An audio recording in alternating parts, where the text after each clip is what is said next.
کیونکہ مسلم majority state ہے. یہاں مسلمانوں کا میجورٹی اسٹیٹ میں تمام گلیوں کوچوں میں ہڑتال کرنا، دکانیں بند کرنا، یہ پہلی دفعہ میں نے دیکھا. انسانیت پہ حملہ، کیونکہ اس دفعہ جو بنیادی آپ نے کہا تھا، میں اس پہ آؤں گا. کیونکہ پہلے جو حملے ہوتے تھے وہ ملیٹنٹ کے حملے یا تو سیکورٹی فورسز پہ ہوتے تھے یا کسی علاقے پہ ہوتے تھے. یہ پہلا حملہ ہے جو کشمیریت پر اور انسانیت پر حملہ. اس کو تھوڑا میں وضاحت کروں گا ہمارے بھارت کے، ہمارے دیش کے مختلف حصوں کے لوگوں کو، کہ 1947 میں ہندوستان کا جو بٹوارا ہوا وہ 2 نیشن، 2 مذہب کے لیے 2 ملک ہونے چاہیے. لیکن جموں کشمیر کے مسلمان اور جموں کشمیر کی لیڈرشپ، اس وقت لیڈرشپ شیخ صاحب کے ہاتھ میں تھی.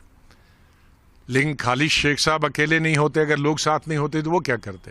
تو اس وقت جموں کشمیر کی، چاہے وہ صوبہ جموں کے مسلمان ہوں یا صوبہ کشمیر کے مسلمان ہوں، اور لیڈرشپ انہوں نے مذہب کی بنیاد پہ ہندوستان کے ٹکڑے کرنے کی مخالفت کی، مذمت کی، اور پاکستان کے ساتھ نہیں گئے. تو یہ جو انسیڈنٹ ہوا ہے تو وہ تھا کشمیریت، کہ کشمیریت انسان پہ بھروسہ رکھتی ہے، کشمیریت ہندو مسلم اتفاق، اتحاد، یونٹی پر کرتی ہے.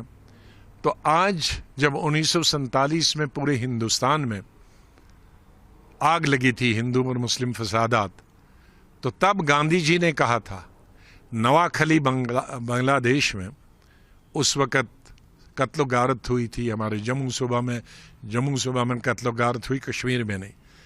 تو گاندھی جی نے کہا کہ پورا ہندوستان جل رہا ہے، اندھیرا چھایا ہوا ہے، لیکن روشنی کی کرن مجھے صرف کشمیر سے نظر آتی ہے، جس کو میں پارلیمنٹ میں کئی بار کوٹ کر چکا، اور ہندوستان میں شاید لاکھوں میٹنگوں میں کوٹ کر چکا ہوں. تو وہ جو گاندھی جی کا روشنی کی کرن تھی کشمیر سے، کہ یہاں دھرم کی بنیاد پہ کبھی نہیں.